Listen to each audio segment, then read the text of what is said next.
हा मस्त गरमागरम आणि टम्म फुगलेला पराठा मी बनवलेला आहे कोथिंबीरपासून. नेहमी-नेहमी त्याच-त्याच चवीचे पराठे खाऊन जर तुम्हालाही कंटाळा आला असेल, तर हा चविष्ट, सुगंधित आणि तोंडात टाकताच विरघळून जाणारा भरपूर सारण भरलेला मऊसूत पराठा नक्की ट्राय करून बघा. सर्व पराठ्यांमध्ये माझा आणि माझ्या घरच्यांचा सर्वात जास्त आवडता हा पराठा आहे. तुम्हाला सुद्धा नक्कीच खूप आवडणार आहे. लगेच सुरुवात करूया. तर हिवाळा असल्यामुळे कोथिंबीर भरपूर प्रमाणात विकायला येते. त्यामुळे हा पराठा हिवाळ्यामध्ये जर तुम्ही बनवाल ना, तर तुम्ही भरपूर याचा आनंद घेऊ शकता. मला कोथिंबीरपासून बनवल्या जाणाऱ्या सर्व पदार्थामध्ये कोथिंबीरचा पराठा जास्त आवडतो. तुम्हाला कोथिंबीरपासून बनवला जाणारा कुठला पदार्थ जास्त आवडतो? मला कमेंट करून नक्की कळवाल. विदर्भामध्ये कोथिंबीरपासून सांबार वडी बनवल्या जाते. तर सांबार वडी म्हणजे विदर्भामध्ये कोथिंबीरला सांबार म्हटलं जातं आणि त्यापासून जी वडी बनवल्या जाते त्याला सांबार वडी म्हटले जाते. तर कोथिंबीर वडी हा वेगळा प्रकार आहे, सांबार वडी हा वेगळा प्रकार आहे. सांबार वडी ही मैद्याच्या पारीच्या आतमध्ये कोथिंबीरचे चटपटीत सारण भरून बनवल्या जाते. आणि कोथिंबीर वडी जी बनवल्या जाते ना, ती बेसन घालून बनवल्या जाते. त्याच्या वड्या बनवल्या जातात आणि नंतर तळल्या जातात. हे दोन्ही पदार्थ डीप फ्राईड आहे, त्यामुळे तितकेसे पौष्टिक नसतात. पण हा पराठा अगदी कमी तेलामध्ये बनवून तयार होतो आणि चवीलाही खूप मस्त लागतो. त्यामुळे कोथिंबीर वडीला आणि सांबार वडीला बेस्ट ऑप्शन आहे. नक्की ट्राय करून बघा. इथे मी गव्हाचे पीठ घेतलेले आहे. यामध्ये चवीनुसार मीठ, हळद घातलेली आहे. भाजलेल्या जिऱ्याचं पूड घालायचं आणि ओवा घालायचं आणि पाणी घालून मऊसूद असं मळून घ्यायचं. आता पराठा अगदी मऊसूद आणि तोंडात टाकताच विरघळून जाणारा व्हावा यासाठी एक ट्रिक सांगते. इथे मी 3 बटाटे उकडून घेतलेले होते. मी फक्त 2च बटाटे घालणार आहे. एक चटणीमध्ये घालायचं आहे. बटाटे उकडून आणि सोलून घेतलेले आहे. हे किसून यामध्ये घालायचे आहे. ही ट्रिक फक्त याच पराठ्यासाठी नाही, कुठल्याही पराठ्यासाठी तुम्ही वापरू शकता. अशा पद्धतीने जे गव्हाचं पीठ मळलेलं असतं ना, त्यामध्ये जर तुम्ही उकडलेला बटाटा घालाल, तर पराठे इतके मऊसूद होतात, की तोंडात टाकताच विरघळून जातात. नक्की तुम्ही ही ट्रिक ट्राय करून बघा, तुम्हालाही खूप आवडेल. तर परत हे गव्हाचं पीठ मी व्यवस्थित मळून घेतलेलं आहे. अगदी मऊसूद मळायचं आणि झाकून ठेवायचं. 10 ते 15 मिनिट झाकून ठेवूया. तेव्हापर्यंत आपण मसाला तयार करूया. तर जी कोथिंबीर आपण स्वच्छ धुवून पाणी निथळण्यासाठी बाजूला ठेवलेली होती, ती चिरून घ्यायची आहे. तुम्हाला जर धने लागलेली कोथिंबीर मिळत असेल ना, तर या पराठ्यासाठी तीच कोथिंबीर वापरा. कारण जे ताजे धने असतात ना, त्याचा फ्लेवर सुकलेल्या धन्यापेक्षा खूप स्ट्राँग असतो आणि त्याला सुगंधही सुकलेल्या धन्यापेक्षा जास्त असतो. त्यामुळे पराठेसुद्धा खूप मस्त सुगंधित आणि चविष्ट बनतात. तर तशी कोथिंबीर मिळत असेल तर तशी वापरा. मला नव्हती मिळाली त्यामुळे मी साधीच कोथिंबीर वापरलेली आहे. पण तशी कोथिंबीर मिळत असेल ना, तर त्याचे पराठे खरंच सांगते खूप चविष्ट बनतात. न विसरता येण्यासारखी चव लागते या पराठ्यांची. नक्की ट्राय करून बघा. तर इथे सारण बनवण्यासाठी मी एक कांदा चिरून घेतलेला आहे. एक सुकलेला कांदा लागणार आहे. मध्यम आकाराचा कांदा घ्यायचा आणि आता एक वाटण तयार करायचं आहे आपल्याला. यासाठी मी इथे खलबत्ता घेतलेला आहे. तुम्ही मिक्सरलाही फिरवून घेऊ शकता. 10 ते 12 लसूण पाकळ्या, अर्धा इंच आलं घ्यायचं, 1 चमचा जिरे घालायचं आणि 2 चमचे अख्खे धने घालायचे आहे. तर इथे कोथिंबीर जी मी वापरलेली आहे, जसं मी तुम्हाला सांगितलं, याला धने आलेले नव्हते म्हणून मी अख्खे धने सुकलेले घातलेले आहे आणि यामध्ये सोप नक्की घालायची. तर जी बडीशेप असते ना, ती घालायची आहे आणि याला जाडसर कुटून घ्यायचं. आता इथे मी कच्चे शेंगदाणे वापरते आहे. कच्चे शेंगदाणे मिक्सरला फिरवून घेते आहे. भुरभुरीत फिरवायचे. खूप जास्त यामध्ये दाणे-दाणे ठेवू नका, पण अगदी चिकट असं वाटण करायचं नाही. याला भुरभुरीत ठेवायचं आहे. पल्स मोडवर चालवून याला आपल्याला फिरवून घ्यायचं. बघू शकता? असं कूट तयार व्हायला हवं. जर भाजलेल्या शेंगदाण्याचं कूट तयार असेल, तर तेही तुम्ही वापरू शकता. तर या सारणमध्ये खसखससुद्धा वापरलं जातं. असेल तर तुम्ही नक्की वापरा. सध्या माझ्याकडे नव्हतं म्हणून मी नाही वापरलेलं आहे. 1 चमचा जिरे घालायचं, यामध्ये चिरलेला कांदा परतून घ्यायचा. तयार केलेलं वाटण घालायचं आहे. हे सारण बनवणं अगदी सोपी आहे. चवीला खूप मस्त लागतं. विशेष म्हणजे हे सारण तुम्ही भाजी म्हणून सुद्धा वापरू शकता. तोंडी लावण्यासाठी सुद्धा हे सारण जे आहे, भाजी म्हणून सुद्धा याचा उपयोग होतो. तर वाटण परतून झालेलं आहे. यामध्ये आता 1 ते 2 चमचे लाल तिखट, अर्धा चमचा हळद घालायची आहे. मसाले अगदी मंद आचेवर परतून घ्यायचे. मसाले इथे परतून झाल्यानंतर 2 चमचे तीळ घालायचे आहे.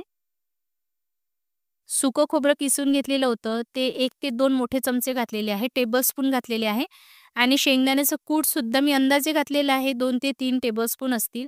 तुम्ही हे प्रमाण कमी जास्त करू शकता. हे कोरडे जिन्नस मी मंद आचेवर नीट परतून घेतल्यानंतरच कोथिंबीर घातलेली आहे.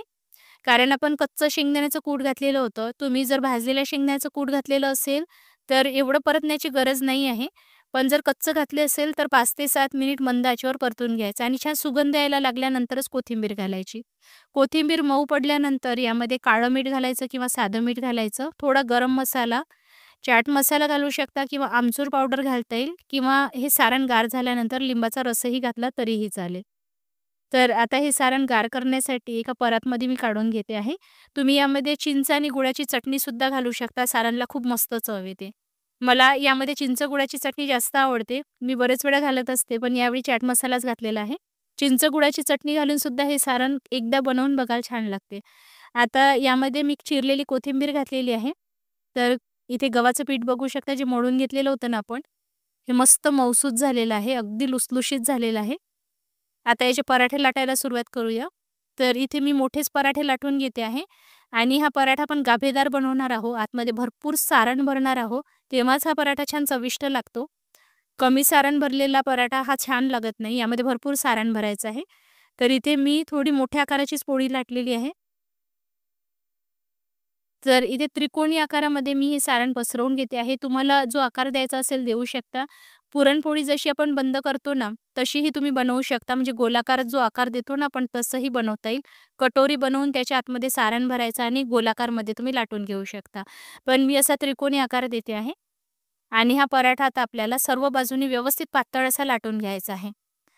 तर आपण जे गव्हाचं पीठ मळून घेतलेलं होतं ना, अगदी मऊसूद मळलेलं आहे. त्यामुळे तुम्ही याला कितीही लाटाल तरी हा जास्त फाटणार नाही. हलकासा यावर डॉट्स येतील, पण हा फाटणार अजिबात नाही. मस्त हा टम्म असा फुगतो.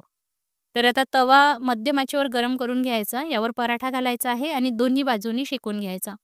तुम्हाला हवं असेल तर तूप घालू शकता, पण हा पराठा तेलामध्ये छान लागतो.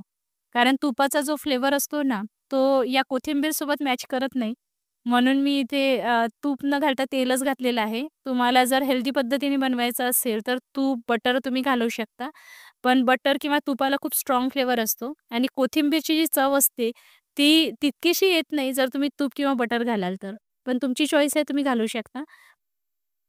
दोन्ही बाजूंनी हा पराठा मस्त डाग पडेपर्यंत शेकून घ्यायचा आहे. बघू शकता, किती मस्त दिसतो आहे.